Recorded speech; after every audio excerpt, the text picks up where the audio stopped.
ሰላም እንዴት ናችሁ? በያላችሁበት ሁሉ ነገር ሰላም ነው። አሸይን አንድ ይላችሁ እሙኝላችሁ ቢሲክስ ጎንዱሉ ወደች ላይክ እና ሼር ያድርጓችሁ። ሐሳቦቻችሁን ለብዙዎች አካፍሉ። ለዚህ ሁሉ አመሰግናችኋለሁ። ሐሳቡ ሲሞቻችሁ 3000 ላይክ እንድትገጩን በቱቱና አጎብዛችኋለሁ። ዘሩድ ሚዛናችን ይዘላችሁ የመጣነ ሶበር ዜና የምስራች ነው። ታላቅ የምስራች ለሞላ ዓለም በኢራንና በአሜሪካ መካከል የተደረገው ጦርነት መቋጫውን በስምምነትና በድርድር ለማድረግ ጫፍ ላይ ተደርሷል ያሉት የኢራን የውጭ ጉዳይ ሚኒስትር አባስ አርጋቼ ናቸው። በእርግጥ የአሜሪካው ፕሬዝዳንት ዶናልድ ጄ ትራምፕ ቀን ላይ ወጥተው እንደዚሁ ብለዋል። በኢራንና በአሜሪካ መካከል ያለው ጦርነት በድርድር ለመጠናቀቅ ጫፍ ላይ ነው ያለው። ነገና ከነገዳ ቅዳሜና እሁድ በአውሮፓ ስምምነታችን በፊርማ ይጠናቀቃል ብለው ተናግረው ነበር። ነገር ግን እሳቸው ከዚህ በፊት 39 ጊዜ ዋሽተው ስለነበር ይሄ 40ኛ ውሸት ይሆናል የሚል ፍርሃት በመላ ዓለም ነበር። ነገር ግን የኢራኑ የውጭ ጉዳይ ሚኒስተር እጅግ በጣም የተከበሩት አባስ አርጋቼ ወጥተው በእርግጥም ስምምነቱ ጫፍ ላይ ደርሷል። ነገር ግን ይሄ ስምምነት ሳይጠናቀቅ የትኛውም ዓለም አቀፍ የዜና አውታሮች በዚህ ጉዳይ ላይ የራሳቸውን ግምት ከማስቀመጥ ተቆጠቡ የሚል ንግግር ተናግረዋል። በእርግጥ አሁን የአሜሪካው ፕሬዝዳንት ዶናልድ ጄ ትራምፕ ሆድ እየባሰው ስለሆነ በዚህ ድርድር መካከል እንደ ብሽሽቅ እንደ እልህ ነገር ውስጥ የሚጋባ ከሆነ በሰከንድ ስሜቶቹ የሚቀያየር ሰው ስለሆነ ጥሎ ሊወጣ ይችላል እና ይሄንን ለመታደግ ሲባል ነው የኢራኑ የውጭ ጉዳይ ሚኒስትር አባስ አርጋቼ ዜናው ድርድሩና ሰላሙ ሳይቋጭ በፊት ምንም ሐሳብ አስተያየት መስጠት እንዳትሰጡ ብለው የተናገሩት። ሰውየው ስሜታዊ ስለሆነ ነው። በእርግጥ በአሜሪካ ውስጥ ያሉ ፖለቲከኞች ሰውየውን ብሽሽቅ ውስጥና እልህ ውስጥ መክተት ይፈልጋሉ። ለምን? በዚህ ጦርነት አሜሪካ የምትፈልገውን ነገር እንዳላገኘች መላው ዓለም ያውቃል። ይሄ ጦርነት ለአሜሪካ የሽንፈት ታሪክ ነው፣ የውርደት ታሪክ ነው። ለምን? ማንም ሳይጠራቸው ማንም ሳይቆሰቅሳቸው በገንዛ እጃቸው ጥልቅ ብለው እንደ እሳት ራት የገቡበት እልቂት ነው። እንደ እሳት ራት ነው ገብተው እሳት ውስጥ የተለበለቡት እና እንደምታውቁት እንግዲህ የትራንትናው ጥቃት ብቻ በጣም አሳፋሪ፣ አንድ ሄሊኮፕተር ተመቶብኛል ብለው ገብተው 5-6 የጦር ጄቶች ሄሊኮፕተሮችና ድሮኖች የተመቱበት ነው እና ይህን ጦርነት አሜሪካ በምንም ተአምር በጉልበት አትወጣውም ብለናል። በምንም ተአምር አውሮፓኖቹ በጊዜ ቀደም ብለው ከነገሩ ጾም ደሮ ጎመን በጤና ያሉት ወዶ አይደለም፣ መረጃው ስላላቸው ከነገሩ ጾም ደሩ ጎመን በጤና ብለው ሸሽተዋል። አሜሪካ ግን ዕውቀቱ አልነበራትም። መረዳቱ ይሄን ያህል በርግጥም የዕውቀት የምንድነው የመረጃ ክፍተት ነው።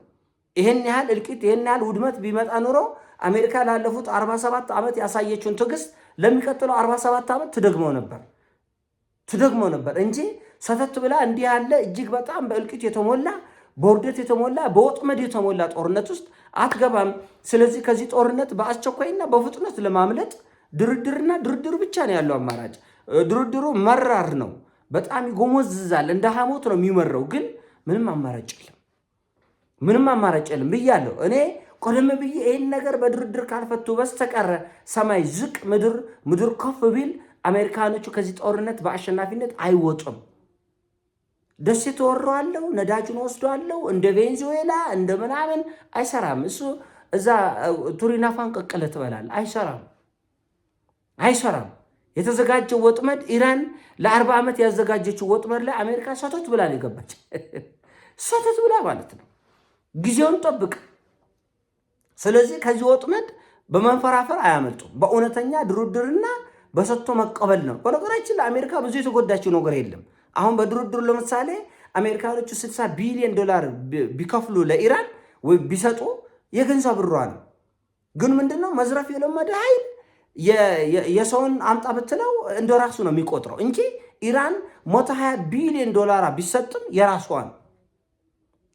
ነው። እነሱ ግን ይሄ የያዙትን የኢራንን ገንዘብ መስጠት እንደ ሞት ብቻ እንደ ሞት ነው የሚቆጥሩት።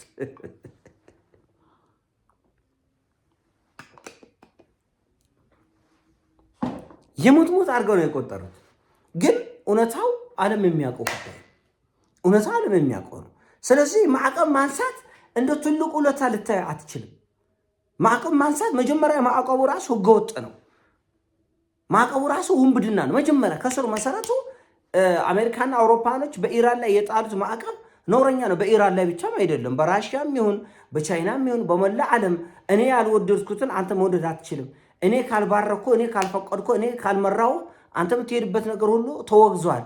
ማዕቀብ ነው፣ ኃጢአት ነው፣ መርገምት ነው ያካሄዱ መጀመሪያ ስህተት ነው እና ትራንትና ኢራንን አነዳለሁ፣ አቃጥላለሁ፣ እገለባብጣለሁ ያለ ሰውዬ ዛሬ ፍጹም ድርድር ላይ ደርሰናል ሲል ምን ይመስልሃል? እንደዚህ ብለህ ጭንቅላት እንዳለው ሰው ስታስበው ምን ይመስልሃል? ምን ይመስልሃል? የኢራን የጥፊ ብዛት ነው። የኢራን የጉልበት ብዛት ነው። የኢራን ክንድ ነው። በክንድህ ትድናል። 4 ነጥብ። በልምምጥ ለአላህ ብለህ ሮብ እግዚአብሔር እንደዚህ አይሰራም። አምባገነኖች ይሄን አይሰሙም። ጥጋበኞች፣ ጥፋት የሚተፉ ቁርሻታሞች በልምምጥ አይሰራም። በክንድህ ነው። ልክ እንደ ራሽያኖቹ፣ ልክ እንደ ቻይኖቹ፣ ልክ እንደ ኢራኖቹ፣ ልክ እንደ ሰሜን ኮሪያ ፈርጥም ያለ ክንድ ካለ ታደቃለህ ጠላት። እወቅ፣ ተረዳ። በልምምጥ እግዚአብሔርን ፈርተው አዝነውልኝ እራርተውልኝ ማንም ሁኬርስ አፍሪካ ህዝብ ይሄ ሁሉ ህዝብ ይሄ ሁሉ እልቂት ይሄ ሁሉ ውድመት ይሄን ሁሉ ሀብት ይዞ ማነራራለት? በድንቁርናችን ባለማወቃችን በዘረኝነታችን በመገዳደላችን ላይ አተረፉብን። ስለዚህ ኢራን ይሄን የድል ችቦ የለኮሰች በመሆኑ በዚህ የድል ችቦ የተቀናጀችው ድል ልክ የአድዋ ድል ለመላ አፍሪካን እንደሆነ የኢራን ድል ለመላ ዓለም ጭቁን ህዝቦች ብርሃን የፈነጠቀ ነው። ይህንን ፈር ተከትሎ ሌላው ዓለም ራሱን የሚያድን ከሆነ ትልቅ ሌላ ወርቃማ ታሪክ ነው። በጣም ደስ የሚያሰኝ ነው። በእርግጥም ይሄ ድርድር እንዳልኳችሁ ብዙ መተሻሸት፣ ብዙ ብስጭቶች፣ እንዴቶች በአሜሪካ በኩል ይኖራሉ። ብዙ ትንኮሳዎች፣ ብዙ ጦርነቶች፣ ብዙ ፉከራዎች፣ ብዙ ቀረርቶች ይኖራሉ። መፈረሙ አይቀርም። አሜሪካ በግድ ነው የምትፈርመው። ይሄንን 1,000,000% አረጋግጥልሃለሁ። በግድ ማንም የአሜሪካን በጎ ፍቃድ አይጠይቅም። አፍንጫ ተይዛ ትፈርማለች። ለምን? ሰተት ብላ የገባችበት ጦርነት ነው። ሰተት ብሎ እንደገቡ ሰተት ብሎ መውጣት አይቻልም። ይህን ማወቅ ያስፈልጋል። እና በእርግጥም ይሄ ትልቅ የምስራች ነው ለሞላ ዓለም ጭቁን ህዝቦች በሙሉ። አንችልም፣ እነዚህ የአምላክ አጎቶች ናቸው ብላችሁ አሜሪካና አውሮፓውያንን የምታስቡ የምትፈሩ የምትንቀጠቀጡ አፍሪካውያን እውነታው ይሄ ነው። እውነታው ኢራን እንደ መጽሐፍ ተገልጦ እንዲነበብ አድርገዋለች። ኧረ አሁንም እኛ እንፈራለን እግዚአብሔር አጎቶች ናቸው ብላችሁ የምትፈሩ አይሰራም። እንደዛ እነዚህ የእግዚአብሔር ታናሾች አይደሉም። ይቅርታ ለቃላት አጠቃቀሚ። እግዚአብሔር አጎቱም ወንድምነቱም የለውም። እግዚአብሔር አንዱ እግዚአብሔር ነው። ለቃላት አጠቃቀሚ ይቅርታ ጠይቃለሁ። እዚህ ፖለቲካ ሄደው ወደ ሰዎች እኮ ወደዛ ስንሄድ እኮ ብዙ እንቸገራለን።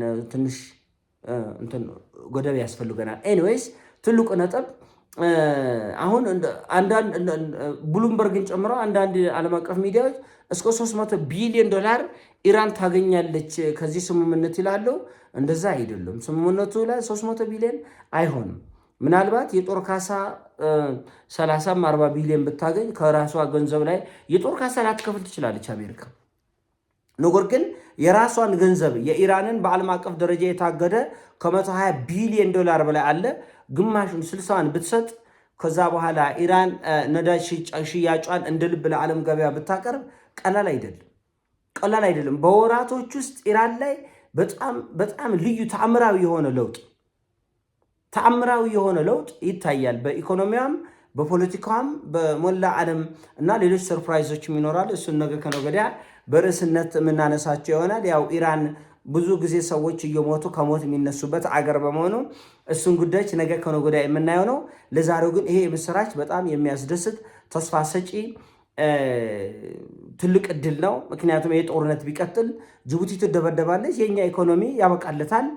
ጅቡቲን ሊያፈርሱ ይችላሉ። እነዚህ ሰዎች ቀላል ሰዎች አይደሉም እና ከሁቲ አማጽያን ጋር ካለው ቁርበት አንጻር ከአሜሪካ የጦር ቤዝ እየተነሳ የመንን የሚደበድብ ኃይል ካለ በጣም ብዙ ችግሮች ሊፈጠሩ ይችላሉ። በነገራችን ላይ ይሄ በመላእክትና በመላእክት መካከል የሚደረግ ስምምነት አይደለም፣ በሰዎች መካከል ነው። እነዚህ ጥጋበኛ ሰዎች በማንኛውም ቅጽበት ሊያፈርሱት ይችላሉ እና ትልቁ ነገር የኢራን ወታደራዊ ዝግጁነት ነው። ኢራን በበቂ ሁኔታ ወታደራዊ ዝግጅቷን ካጠናቀቀች አርፈው እንዲቀመጡ ከቀልባቸው እንዲሆኑ እንዲረጋጉ ይረዳቸዋል አውሮፓውያኖቹና አሜሪካኖቹ። ሰውም ይሄ ትልቅ ድል ነው። ለኢራን ብቻ አይደለም ድሉም። ይሄ ጦርነት በሰላምና በድርድር የሚያልቅ ከሆነ ኢራን አይበገርነቷን ለዓለም በማሳየት ሌሎች ጭቁን ህዝቦች ይህን መንገድ እንዲከተሉ ትልቅ ፋና ትልቅ መንገድ ከፋች ነው።